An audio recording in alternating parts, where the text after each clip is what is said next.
Thank you very much. Yeah, it's a pleasure to be here tonight and speak about the dark side of solar energy. Yeah, my name is Sebastian. As the colleague said, I'm interested into embedded systems, hardware, but also high voltage and big sparks, and also what is called operational technologies, OT, like power plants. Yeah, and the question for today is decentralized energy production, green future, or cybersecurity nightmare. And in particular, we will see what could happen if we shift the control of our electricity production system to some clouds. And December is the best time to speak about solar energy and cybersecurity. We still have time to patch until the sun is strong again. Okay, so the agenda, I will say a few words about context and motivation. Then we will deep dive into the research results, especially on one device. We will see vulnerabilities, an exploit chain, and one or two POCs. And then we will extend the result to some other devices in a kind of survey. We'll then discuss about open source solutions available, regulations, and then conclude. I'd like to say thank you to my friends Davin, Dimi, Ganda, and Julian for their support, to Andrian from Heise, to the BSc, and of course to the Chaos Computer Club. Now, our energy production system, our electricity production system, is transitioning from fossil fuel-based to renewable, that's for sure. At the same time, it's also transitioning from a centralized system, few big power plants on the left side of this slide, to a decentralized system. Many smaller power plants, which are also connected. And this applies especially for solar energy, which is, as per nature, distributed. A few numbers. In Germany, we had this year over 300,000 so-called balcony power plants in operation. And overall, we have 2.6 million solar power plants in Germany with a capacity of 70 gigawatts. Now, to emphasize that solar energy plays an important role in our energy mix, in our electricity, here is the picture from Energy Charts. And this is that in peak time, I mean, it's in summer, right? Light summer, in midday, more than 60% of our electricity productions come from photovoltaic. Now, from a cybersecurity perspective, it is simpler to protect the castles, the big power plants, than the tiny houses on the right, the smaller power plants. On the left, you can add some lines of defense. You can separate the network easier. And on the right side, the device has to be simple, cheap, and on the other side, they are also connected, right? That's the cybersecurity challenge. Now, let's have a look at a typical small solar power plant. We have on the left side of the slides, you see the solar panels, which produces or transforms the solar energy into electricity, the photovoltaic effect. And they feed the energy, the DC current, into a device called inverter. And this inverter transforms this energy into grid-compatible energy and feeds it into the grid. Now, if we stop here, nothing happened, we can go home, there is no cybersecurity problem. But mainly, these devices are connected. And the vendors, they provide some connectivity device, Wi-Fi stick, you name it, either external or internal in the inverter. And these devices are connected to your home router, which is then connected to the internet. The connectivity device acts as a client and connects to the cloud servers of the vendor. And they are using WebSocket, Modbus TCP, or Route TCP, MQTT, ISO, everything there. On the right side, as an owner, you can access the data of your power plant via an app or on your smartphone or a web client. Both app and web clients are communicating via some APIs with the cloud servers. And here, unfortunately, I have the first buzzword of this presentation, which is the IT-OT convergence. But that's very simple, right? On the left side, you have OT, on the right side, you have IT, and they are just merging together. That's all. Now, these inverters, they have also remote functions that you can access via the API. The first one, and most important one, is to fetch energy and power data. That's what you want to see on your smartphone and show your friends or whatever. But there are more functions. You can also remote control your power plant. You can switch it on. You can switch it off. You may be able to change parameters depending on the vendors, limit power or whatever. There is also this remote maintenance No idea. Some installer could maybe access your power plant and do stuff. And last but not least, there is the remote firmware update. And you know firmware update is important. It's double-edged, right? It's important on one side to have firmware update in order to be able to patch vulnerabilities, obviously. But on the other side, if you do not implement it properly from a security perspective, then you may get into trouble. And that's what we'll see in this presentation. Okay, out of curiosity, I had a look at 4 different systems, so inverters plus cloud connectivity, from 4 different manufacturers, from the balcony class, which is the smaller devices, to the rooftop class, bigger devices.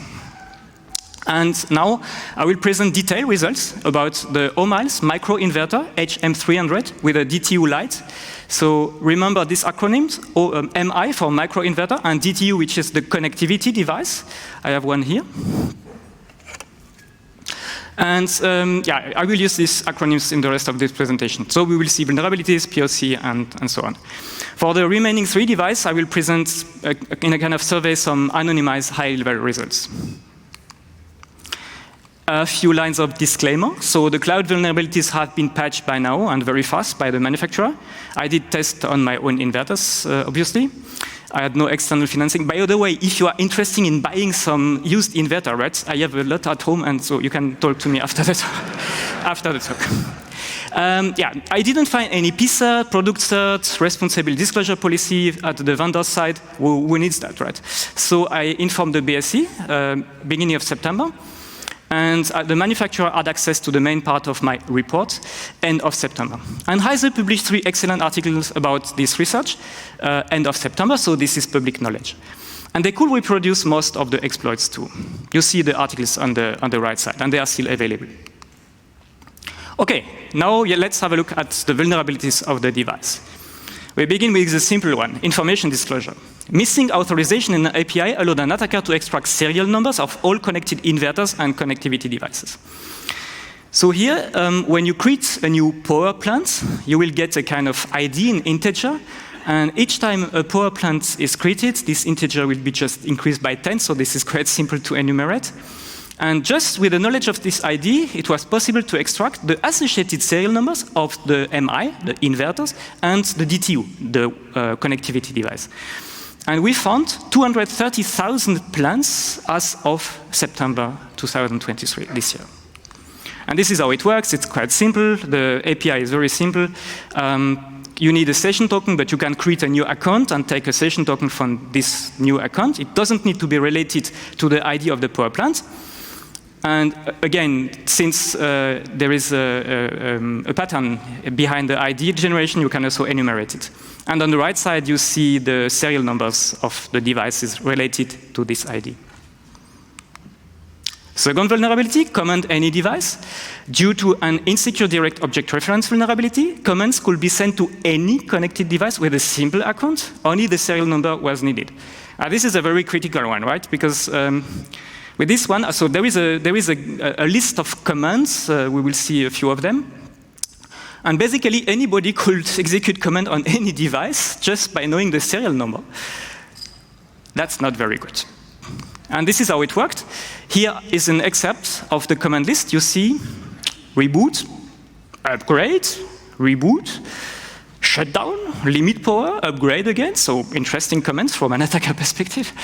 And in the middle, you see an example of an update command to a DTU. So again, we need a session token, but we can create a new account and take this session token from this new account. It doesn't need to be related to the devices. We need the serial numbers, but we saw in the last slides how to get all serial numbers of all devices connected. And interestingly, as an attacker, we also control part of the URL from which the device will fetch its update image. And that's very important. And this URL is relative to the update file server, to the official update file server from the vendor. Third vulnerability, upload a firmware file. Due to lack of sanity checks, a firmware update image could be uploaded to the cloud server. Due to server misconfigurations, this file was also accessible via the official update server domain name. This is a funny one, because in that case,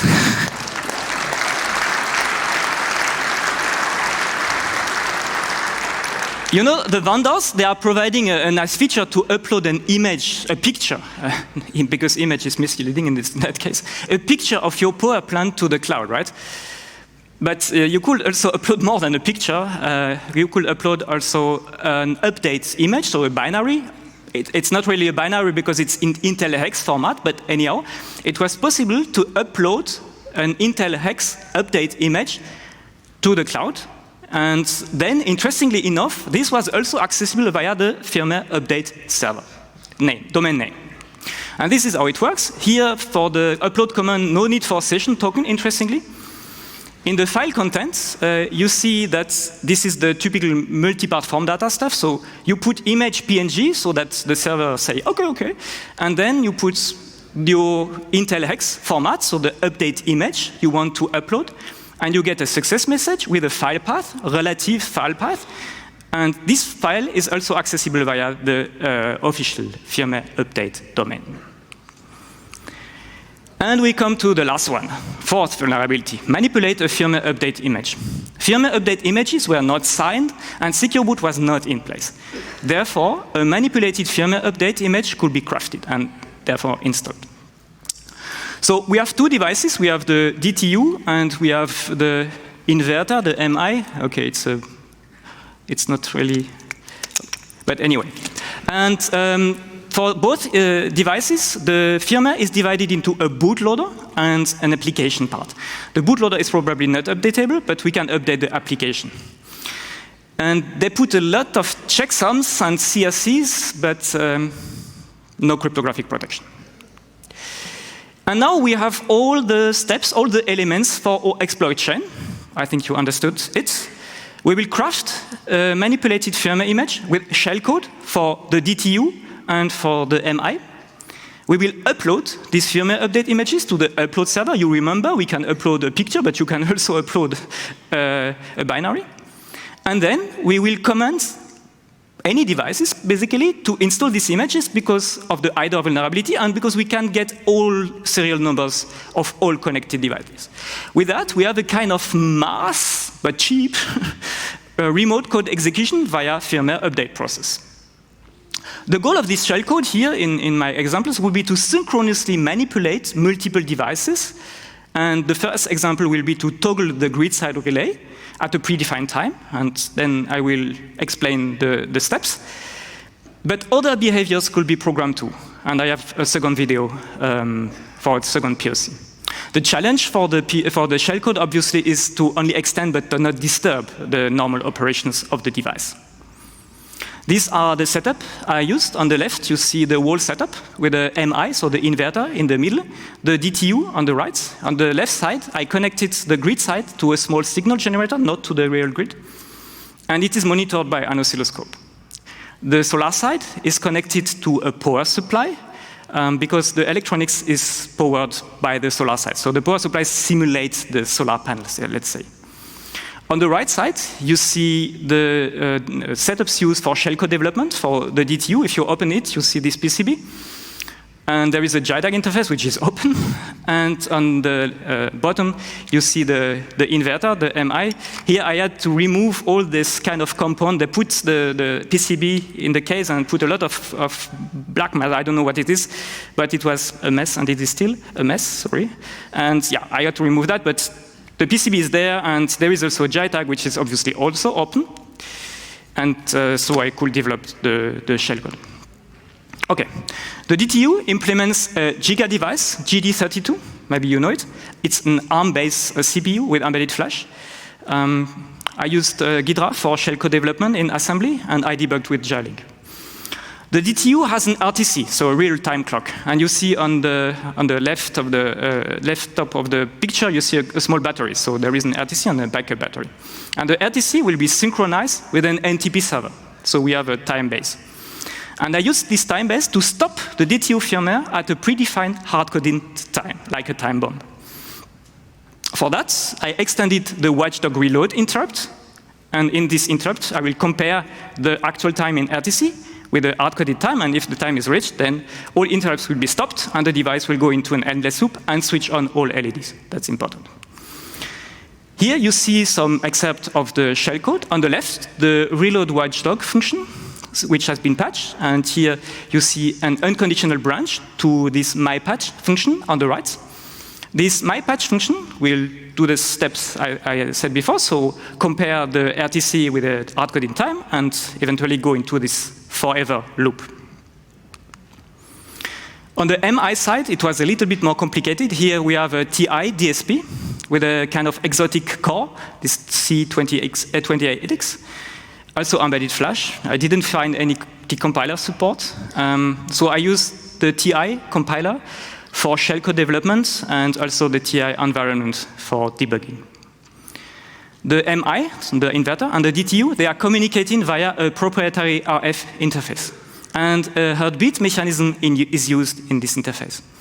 I added an out-of-band communication and the MI detects when the heartbeat interface stops, and after 5 minutes, it goes in the unlocked function. And in this unlocked function, all interrupts will be switched off, and the watchdog too, and we will configure some pin, and we want to toggle the grid-side relay. This is a typical picture or architecture picture of an inverter. So on the left side, you see we have a DC-DC converter. The solar sides feed energy into this DC-DC converter. Then we have the so-called edge bridge, which transforms the DC energy, the DC electricity, in AC electricity. We have a filter, and then we have the grid-side relay and a fuse. You can also note that the DSP controls almost all the power electronics directly, transistors and relay. The DSP is connected via an UART channel to an RF module on board, and this RF module is connected then to the DTU via this proprietary RF protocol. And on the right, you see also a picture of the PCB, so I can show you, but you see it better on the picture, right? The DSP is here. We have transistors here. Oh, they are broken on this one. And here we have also big MOSFETs. And the grid-side relay, right? The most important part. Okay, the shellcode. Yeah. The shellcode was divided into different functions, and I needed a global variable cross functions. And instead of going into SRAM, because I didn't know where the SRAM mapping was quite complicated, I decided to go for a peripheral register which was free. And ironically, I used this code security module, which is a security feature of the DSP, which was not used by the vendor. And I stored my global variable into a peripheral, into a register of this code security module. At initialization time, we will initialize the X with a constant. Then each time a data is received by the UART, you remember the UART channel between RF module and DSP. So each time a data is received, we increment X. And in a recurring timer interrupt, we'll decrement X. And if X is less than a constant, then we branch to the unlocked function. And in the unlocked function, we switch off interrupt, and we toggle the grid-side relay GPIO. On the right side, you see an excerpt of the C code for the unlock function, which has been compiled into machine code, transformed into Intel hex format. Then I copied some part of the Intel hex into an update image. I had to craft a valid update image with all the headers and CRCs, but there is no cryptographic signature, so it was possible. Okay, now we can test our POC. For the sake of better demonstration, the screenshots and the video, I did them post-patch. So it's only possible to execute the update command on an own registered inverter. And I redirected the get command from the device to the update server with DNS mask to an own internal HTTP server. And this is also possible because no TLS is in place, so no need to mess up with any root CA here. The DTU was programmed to stop operation at exactly 12 p.m. On the bottom of this slide, you see the setup again. On the solar side, a power supply to power the electronics. On the grid side, a small signal generator, an oscilloscope. The MI is connected via the RF protocol with the DTU. The DTU is connected via Wi-Fi to the PC. And in the PC, we have DNS mask or HTTP server, and it is connected to the internet. This is the initial state of the POC. On the top, you see the grid side, the oscilloscope picture with the small signal, so the sinus, 5 volt peak to peak. On the right side, a picture of the system, a clock. Then man-in-the-middle proxy just to monitor the traffic, the HTTP server. On the right bottom, we will send the command to the cloud. First, we send a command to update the MI, so the inverter. So we send a command, the update command. You remember this update command with the serial number of the MI to the cloud. The cloud sends a command to the associated DTU to fetch the update image. And you see on the man-in-the-middle proxy and on the HTTP server that there is a get command from the DTU, and the DTU gets the image from our internal HTTP server, and then it transmits this image to the MI, and then the MI installs this image. We can do exactly the same for the DTU, meaning we send a command to the cloud with a DTU serial number. Then the DTU will fetch its update image, redirect it to our internal HTTP server, and then the DTU will just install this image because all the CRCs are correct. And exactly at 12 p.m., the DTU stops operation, all LEDs goes on, and what we cannot see, but what is important for the next slide, is that the heartbeat mechanism also stops. So remember, we stopped everything, stop interrupt, stop everything.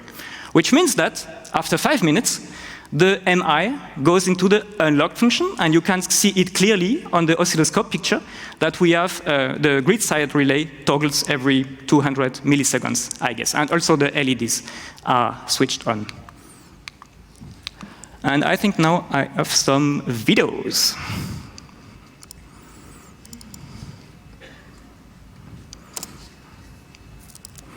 So let's begin with the DTU. In that case, it was programmed to stop at exactly 2:30, so 14:30. Let's see.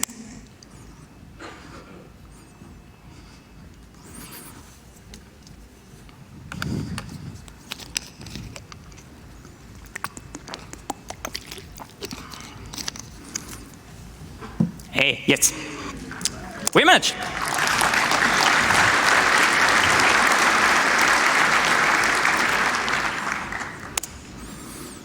And now, yeah, this is a little bit of a mess, but now let's have a look at the MI. So we have on the top the inverter.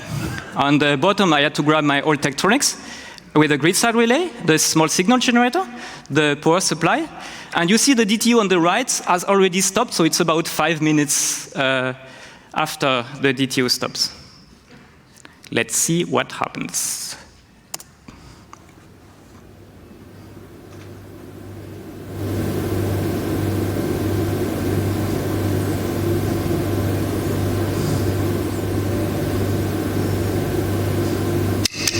Hey! You can see on the picture, but you can also hear, I amplified the sound a little bit, you can also hear the grid side relay toggling. So we managed also after 5 minutes after the DTU stops to manipulate the behavior of the inverter.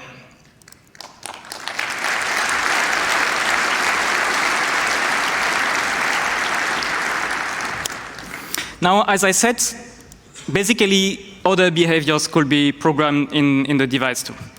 And here, I programmed another unlock function, and this unlocked version 2 or whatever you want. I wanted to see how fast we can heat the device. Now, transforming electricity into heat is not very complicated, right? So I changed the pulse width modulation on the solar side, so you see the device draws more current from the solar side. And I also changed the behavior of the grid side, the transistor on the grid side, and you see on the top right of this slide of this video that the device consumes about 25 watts. That's not much, but enough to heat the transistors. And on the right, in the bottom, you see a temperature sensor, which are connected to a probe to the case, and it's already like 33 degrees Celsius, so the device is already in unlocked mode when this video begins. As I said, I wanted to see how fast we can hit the device, but something unexpected happened.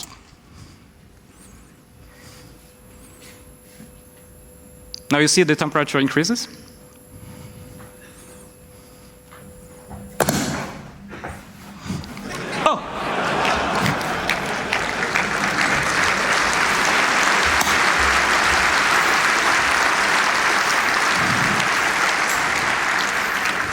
Okay. Let's see. What's that? Ah. Okay. And that's what I called IT-OT convergence.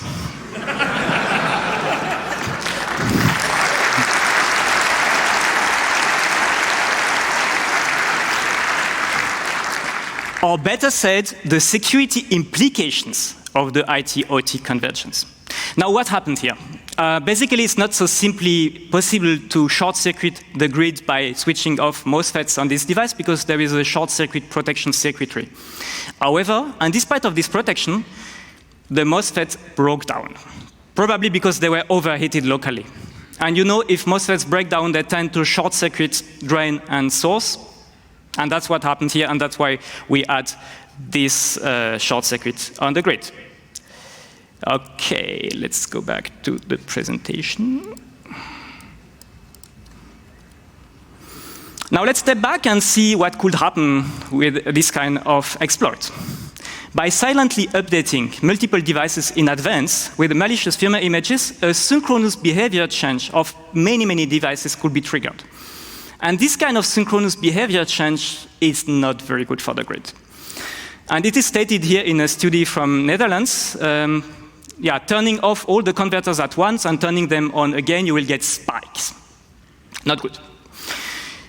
Moreover, devices could be bricked. I think you saw that in the last video. And shame on me, I don't want to produce too much electronics waste, right? But it happened. I didn't want to. Devices could be also overheated by changing the pulse width modulation parameters, and many safety measures or countermeasures in the device are controlled by the firmware. And since we control the firmware, yeah, that's not good.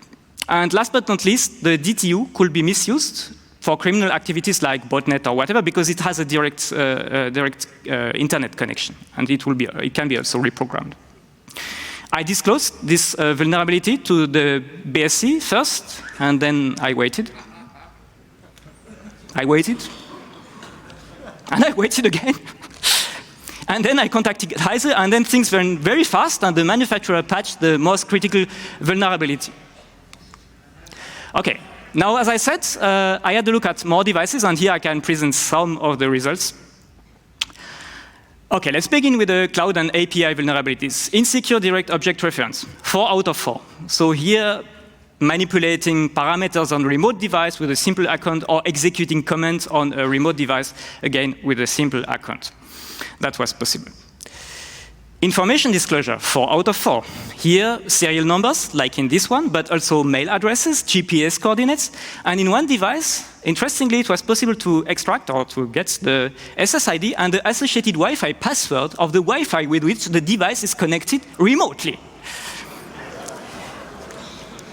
And yeah, what could I say? Privilege escalation. I tested only one platform, and it was so simple to get super admin rights, and that was very scary, and I stopped because I didn't want to mess up with the cloud platform and to end up in jail. So yeah, but anyway, let's go to the device-to-cloud communication security. Here we have TLS for 2 out of 4, not bad. But only one implemented it correctly, meaning the other one, they didn't check the server certificate. That's bad. And for one of the non-TLS device, I was very curious because they said, yeah, we have encryption. And I had a look at it, and they have an interesting encryption mechanism. They have an XOR function with a repetitive constant string. So that's better than all modern cryptography, right? And okay, my expectation, but maybe I have a very high expectation, right? That will have to be MTLS, so TLS with mutual authentication, client-side, server-side, with an individual client certificate. And yeah, none of them implemented that. But a lot of client-side security checks, right? And they are quite useless. The embedded part was also interesting because here nothing was done. So JTAG interfaces were open. Okay, that's good for me. Flash protection, even if the semiconductors, the CPU or the DSP, even if there are some security protection measures in place, they were not used. Secure boot was not implemented, but again, a lot of checksums, CRC, whatever. Secure update, here also cryptographic signature unknown, so all the devices had only like CSCs, or for one device they at least like encrypt the binary, but it was a hard-coded key which you can find in the app code, so also not very good. Now the question is, do we have a systematic problem? I cannot say for sure because I had only a look at 4 devices, and I'm quite sure there are vendors doing a very good job regarding security, right? And I do not want to blame the whole industry. Nevertheless, I will recommend you not to connect or to disconnect your solar power plant from the vendor's cloud. I think that's safe. And yeah, now, I mean, how to get out of this mess? My message here is not to say I need to go back to the old system and centralize and smoke and whatever. No. The path is clear. We need to democratize our energy production. But I mean, if we connect all our small solar inverters or power plants to few vendors, we are going to re-centralize a decentralized system, right? With all the security implications which you saw in this slide. That's why we need open source solutions. And for this particular device, there are open source solutions available in an interesting case. There is this OpenDTU and this Ahoy DTU. I don't know how to pronounce it. And I think we need to go there, right? To have, in order to take back the control over our systems. That's the message. Because if we want to wait.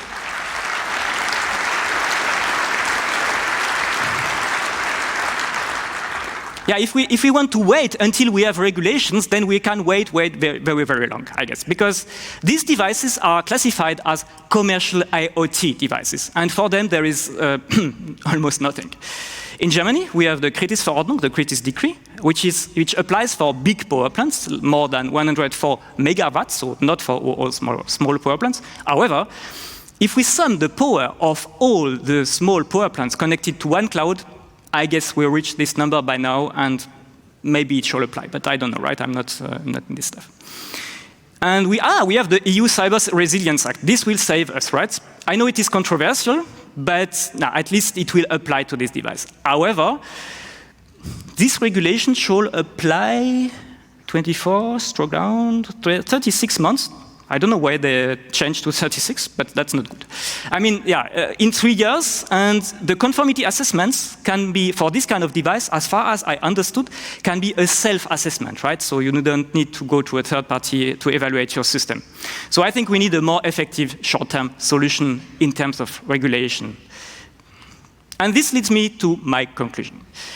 What did we see in this talk? We have electricity power production system, which is now going to be decentralized. We have a lot of connected power plants, especially solar power plants. We saw what could happen if some players enter the market with, let's say, less security backgrounds.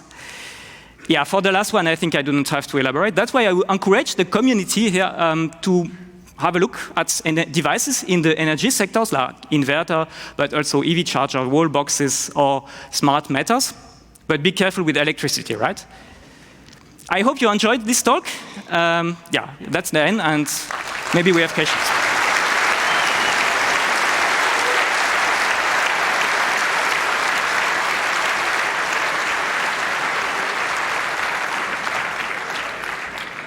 Thank you, Sebastian. We have roughly 5 minutes left for questions, and I would give the first one to the Signal Angel. If you have questions in the room, please line up at the microphones to ask your question. Signal Angel. The internet is asking what kind of regulation would help with this? Sorry, I didn't get? What kind of regulation would help to address this issue? So I think the CRA goes in the right direction, right? Because the CRA will apply to many devices in this sector, to all commercial IoT devices. However, I think it will be good to classify these devices as critical devices so that we have a little bit more, let's say, that we have at least a third-party evaluation of the device. But I think the CRA is good, but it's only in 3 years, right? So I don't know what happens in 3 years. Many things can happen. Thank you. if you leave the room, please do that more quietly. Thank you. Microphone number 1, your question, please. Yes, hello. Thank you very much for your great presentation. You went much further than we did. I'm from DFVD. We hacked the solar panels, and you just showed the article. I have a very ethical question for you. If you want to check on these crappy devices that people put in their homes, you need to check their homes, right? And that's a dilemma that we got. You know, we proved that these devices can be hacked, but then all the network managers in the Netherlands said, well, if we need to check these devices, we need to go into their homes to see what they're using, and then you invade the privacy of the people. So what is your standpoint on balancing the security of the network? Because if you switch them on and off, you can get a blackout, or governing the privacy of the citizens and not going to their energy supply? I think the answer is quite simple, right? We need to have devices which have a state-of-the-art security. And then I don't think we have any privacy problem, because if we have a devices out of the box which has proper security, then you don't need to go to the people, to their network. That's my understanding, right? People buy the cheapest one and they don't have security. Yeah, but that's why we need also a kind of standard and regulation, because obviously, if there is no standard, there will be always such kind of problems. Yeah, but regulations need to be checked, and then you need to invade people's home. Yeah, but you can check the regulations also on some samples or own devices or whatever, right? You don't need to go to people's home. Yeah, maybe I don't understand you. You do. Okay. Okay, well, just leave you with that. All right. Single Angel, is there another question from the internet? 1 more minute. Do you think the vulnerabilities were like backdoors? No. No. It's lack of security maturity, let's say. Thank you. Microphone number 4, your question. Yes, I saw in your inverter schematic there was actually a T-resistor on the high side. Why is there a T-resistor instead of a normal MOSFET? That's a good question. I cannot answer. I had exactly the same thought, right? No idea. Maybe cheaper or better characteristic. That's a good question, but I cannot answer that. Sorry. Thank you. Microphone number 2, what is your question? Yeah. I have one question. So thanks for your talk. So you really showed that the normal DTU by home is just shit, and you should use the Ahoy DTU. Yes. Thanks for this. I think everybody uses it. You had a pretty good demonstration of how the security is crappy between the normal DTU and the cloud. So, but what is the security between the converter itself and any other device? I mean, the only thing what I need is a serial number, which is basically on a sticker on the back of the inverter, and that's it. So have you also had a look at that one and how the security measures can be improved there? You mean the proprietary RF protocol between DTU and inverter? Yes, correct, which is basically open source right now. It's open source and it's not secure. Yeah. However, you need to be in radio proximity to misuse it. But that's a good point. I mean, there is nothing. On the other hand, it's a dilemma, right? Because if they put much more security, then you cannot use the open DTU. So yeah, that's a problem. But I think this proprietary RF protocol is not secured at all. Yeah. Thank you. I think we're out of time. Thank you, Sebastian, for your interesting talk. Please give him a huge round of applause.